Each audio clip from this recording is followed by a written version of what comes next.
My name is Rachel Adler, and I was 31 years old the night I learned my marriage had been a business arrangement disguised as a love story, and the contract had been signed without my signature.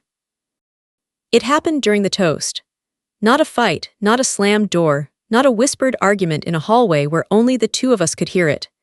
It happened in front of 210 guests, under string lights I had picked out myself, holding a glass of champagne I had paid for with money I had earned, while my new husband, Daniel Whitfield, stood at the head table with a microphone in his hand, and a smile I had once mistaken for kindness. "And of course," he said, raising his glass toward his mother's table, "none of this happens without my mom. So as a wedding gift to her, to all of us, really, Rachel and I have decided that Mom gets the lake house outright, free and clear, plus $6,000 a month for as long as she needs it. Because family takes care of family." He smiled at me like he expected applause. He smiled at me like this was romantic. I want you to understand something before I go further. I had never agreed to give my mother-in-law a house. I had never agreed to $6,000 a month. I had never even heard those numbers in my life, not once, not in any conversation, not in any planning session, not in any quiet moment in bed where two people are supposed to talk about money before they marry it together. Daniel had just announced, into a live microphone, in front of my entire family and his, that he had given away assets that were partially mine, using the word "we" as if I had been in the room when the decision was made. I had not been in the room. There had been no room. There had been no conversation at all. Before I tell you what I did next, and what happened after I took that microphone out of his hand, tell me, what time is it where you're watching this from? What's the weather like tonight? I'm always curious how far a night like this one can travel. My mother-in-law, Patricia Whitfield, did not even have the decency to look surprised. She dabbed at the corner of her eye with a napkin like she was the one who'd been wronged, like this was a tender moment instead of an ambush, and she mouthed "thank you" to her son while her eyes flicked toward me, quick, sharp, checking to see if I would make a scene. I want to back up, because you need to understand who Patricia was before you understand what I did. Patricia Whitfield had spent the 18 months of our engagement treating me like a contractor she'd hired to manage her son's life. She corrected my flower choices. She told the caterer, behind my back, to swap my chosen menu for something more elegant. She once told me, at a dinner I had cooked for the family, that it was sweet I tried. She had a way of smiling while she cut you that made you doubt, afterward, whether you'd really been cut at all. And Daniel had never once stopped her. Not when she criticized my dress. Not when she suggested, more than once, that I was a little controlling for wanting input on my own wedding. Not when she implied, at Easter, that I should consider quitting my job once we had children, because someone needs to keep the home running, and Daniel's career matters more right now. I had let it slide. Again and again, I had let it slide because I loved him, and because I told myself that loving someone meant absorbing the people who came with him, the way you absorb weather. I thought patience was a virtue. I did not yet understand that patience, given to people who are taking and taking and taking, is not a virtue. It's an invoice you're letting them run up against you. So when Daniel stood there with the microphone, announcing a gift of a house and a $6,000 monthly allowance to his mother, using money from accounts that had my name on them, made with no conversation, no negotiation, no warning, I understood, in the space of about 4 seconds, that I had spent 18 months marrying a man who had never once thought of me as an equal partner. I had been the help. I had simply been very, very expensive help in a white dress. I stood up. I want to be honest with you, my hands were shaking, not from fear, from the kind of adrenaline that floods you right before you do something you can never take back. I walked to the head table. Daniel was still holding the microphone, still beaming at the applause his announcement had gotten from his side of the room, and I reached out and took it from his hand. He let me, at first, because he assumed I was going to say something sweet, something supportive, something that completed the performance he had just put on. "I want to say something too," I said, and my voice came out steadier than I expected. The room quieted in that particular way a room quiets when 200 people sense, all at once, that the evening has changed shape. Daniel just told you that. We decided to give his mother a house and $6,000 a month, I said. I want to correct that. There was no we. I'm hearing about this gift for the first time, right now, at my own wedding in front of all of you. I didn't agree to it. I wasn't asked about it.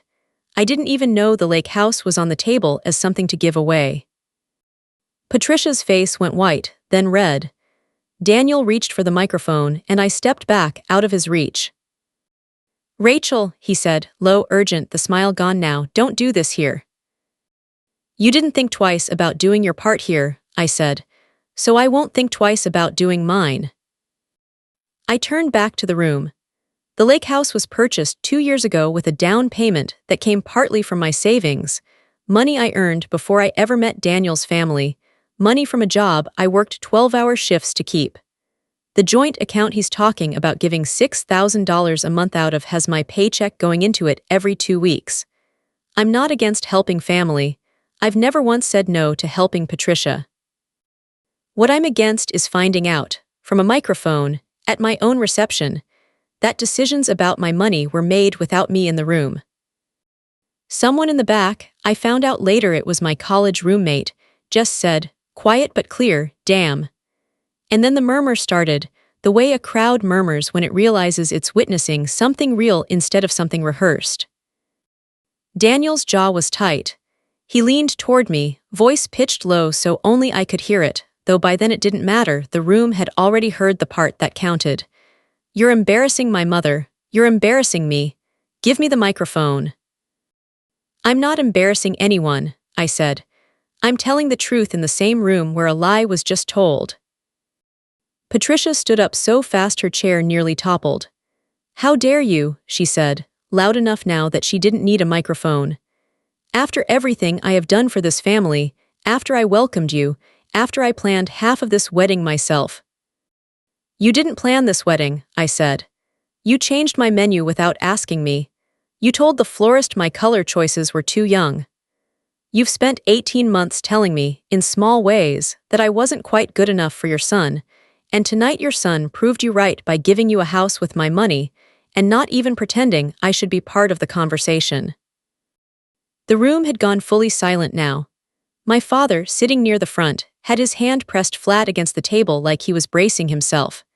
My mother had both hands over her mouth. I could see, in the corner of my vision, the wedding photographer, a young woman named Theo who I'd hired off a recommendation from a coworker, quietly, professionally, still taking pictures. I would be grateful for that later, more than she could have known. Daniel grabbed for the microphone again, and this time he got it, his fingers closing hard around the base of it, hard enough that I felt the small jolt of it being yanked from my hand. Everyone, I'm sorry, he said, forcing a laugh that fooled no one. Rachel's had a long day. Let's get back to celebrating. I haven't had a long day, I said, loud enough to carry even without the microphone, because 200 people leaning in to listen creates its own kind of amplification. I've had a long 18 months of being told my opinions don't matter as much as your mother's comfort. Tonight just happened to be the night I stopped pretending otherwise.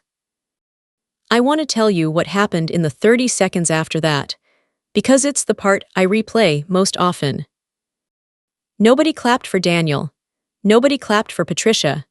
A few people clapped hesitantly, uncertainly for me, not because what I'd done was triumphant, but because I think they recognized the particular bravery of a woman finally saying a true thing out loud in a room built around performing a false one.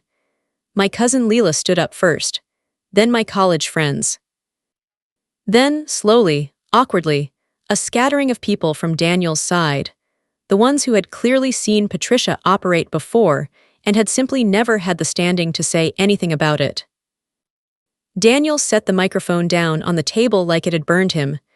We need to talk, he said to me, quiet now, almost pleading. Not like this, not in front of everyone. You didn't think twice about doing this in front of everyone, I said again, because it was the truest sentence I had, and I intended to keep using it until he understood it. You wanted witnesses for your generosity. Well, now you have witnesses for the truth. I didn't storm out. I want to be clear about that because in the version of this story people imagine, the wronged bride runs sobbing from the reception hall, and that is not what happened. I walked calmly to my seat, picked up my purse, and walked outside into the cool evening air, where I stood by myself for almost 10 minutes, breath in. While the band inside started playing something upbeat in a desperate attempt to paper over what had just happened. Jess found me first. She didn't say anything. She just stood next to me and put her arm around my shoulders, and we stood there together until my breathing slowed down. "You okay?" she finally asked. "I don't know yet," I said, "but I'm not sorry." That was the moment I understood that I wasn't going to fall apart. I had expected, somewhere in the panicked part of my brain, that doing something this big, this public, this irreversible, would feel like falling. Instead, it felt like finally putting my feet flat on solid ground after 18 months of being asked to balance on something that kept shifting under me. The next morning, Daniel came to the hotel room with coffee and an apology that wasn't really an apology. "I should have talked to you first," he said. "But you have to understand, my mom is getting older, she's been struggling since Dad died, and I just wanted to do something nice for her. I didn't think it through." "You didn't think it through," I repeated. "Daniel, you announced a financial gift involving accounts with my name on them, at our wedding, in front of 200 people, and you're telling me you didn't think it through. That's not an oversight. That's a pattern. You and your mother have been deciding things about my life without me for a year and a half, and last night was just the first time you did it loudly enough that I couldn't pretend not to notice." He didn't have an answer for that. Not a real one. He had excuses, his mother's grief, his own stress about the wedding, the pressure of trying to make everyone happy, but none of them were an answer to the actual problem, which was that somewhere along the way, he had stopped seeing me as a partner in our marriage and started seeing me as an obstacle to be managed around his mother's comfort. I want to tell you what happened over the following weeks, because the wedding wasn't the end of the story. It was the beginning of the real one. I called a lawyer, not because I wanted to end the marriage immediately, though by then, some part of me already knew I would, but because I needed to understand exactly what had happened to my money and what could still be undone. It turned out Daniel had not yet transferred the deed to the lake house. The announcement had been premature, a performance designed to please his mother before the paperwork existed. That gave me leverage I hadn't expected to have. I froze the joint account. Not maliciously, I want to be honest about my intentions, but protectively, the way you'd pull your hand back from a fire even if you weren't sure yet whether you'd been burned. I opened a new account in my name only and redirected my paycheck there. I told Daniel, calmly, in a conversation that took place without his mother in the room for the first time in longer than I could remember, that any gift to Patricia would need to be discussed, agreed upon, and funded from his portion of our finances, not mine, and not from joint accounts I hadn't consented to draining. Patricia called me twice that week. The first call, she cried and told me I had humiliated her in front of everyone she knew. The second call, 2 days later, she didn't cry at all. She simply informed me that a real wife supports her husband's family, and that my behavior at the wedding had been an embarrassment Daniel would never fully recover from. I let both calls go to voicemail, and I kept the recordings, because by then I had learned something important. Women like Patricia, and men like Daniel who let women like Patricia run their lives, only ever apologize for the version of events where they look bad. They never apologize for the thing they actually did.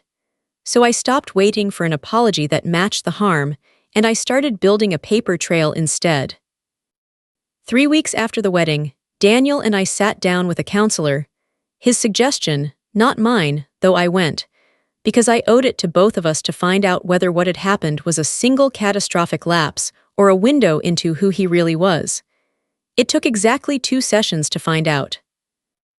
In the second one, when the counselor gently asked Daniel why he hadn't discussed the financial gift with me before announcing it, he said, without any apparent awareness of how it sounded, "Because I knew Rachel would say no, and I didn't want to start the marriage with that kind of fight."